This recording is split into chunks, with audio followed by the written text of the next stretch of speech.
Ce buste est complètement exceptionnel, il est en or avec des pierres précieuses.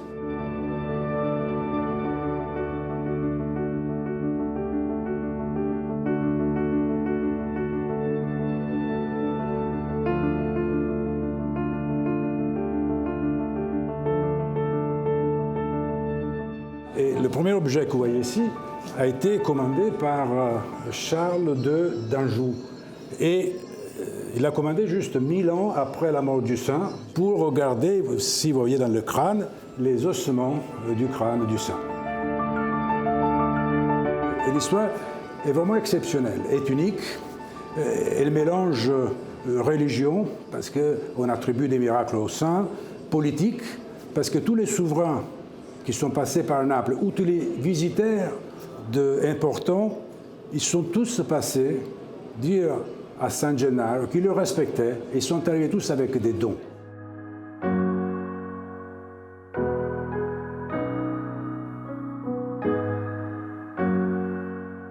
Et ce que je trouve unique dans cette histoire, ce n'est pas tellement les miracles qu'on lui attribue. Le vrai miracle de ce San Gennaro, c'est d'avoir représenté cette ville de Naples, avoir représenté l'identité de la ville pendant des siècles.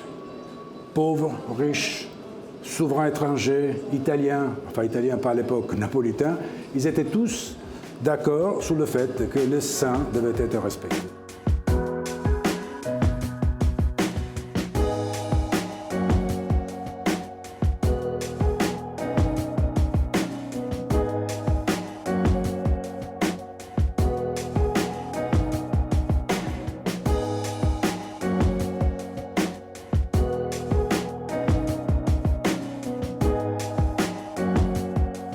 Naples, à l'époque, avait plusieurs problèmes. Il y avait des guerres, il y avait la peste, il y avait le Vésuve.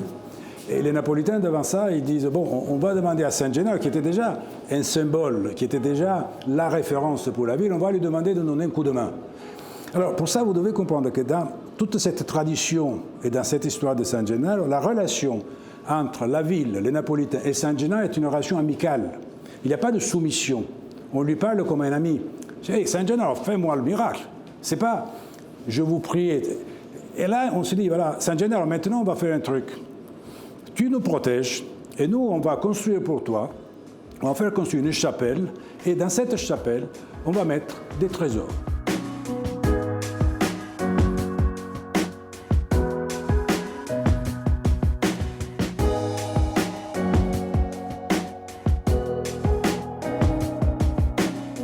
Ce sont les familles de l'époque qui l'ont construit. Le Vatican n'y était pour rien, l'Église n'y est pour rien.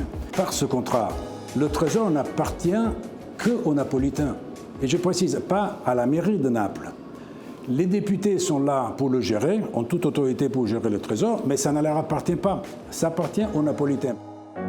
Le Vatican voudrait quelque part le récupérer. Il s'est dit, mais c'est un trésor finalement lié à un saint religieux. Eh bien, compte tenu de ça, non.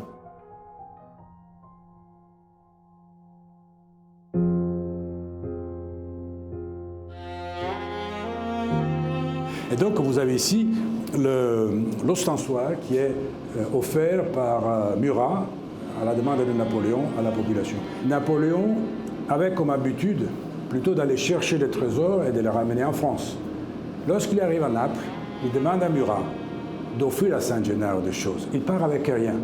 C'est encore ce symbole extraordinaire de comment des souverains de la puissance de Napoléon, quand ils arrivent à Naples, finalement, ils s'inclinent devant San Gennaro, parce que s'incliner devant San Gennaro, c'était s'incliner devant la ville, et il y a une raison politique. Je vais avoir les Napolitains de mon côté.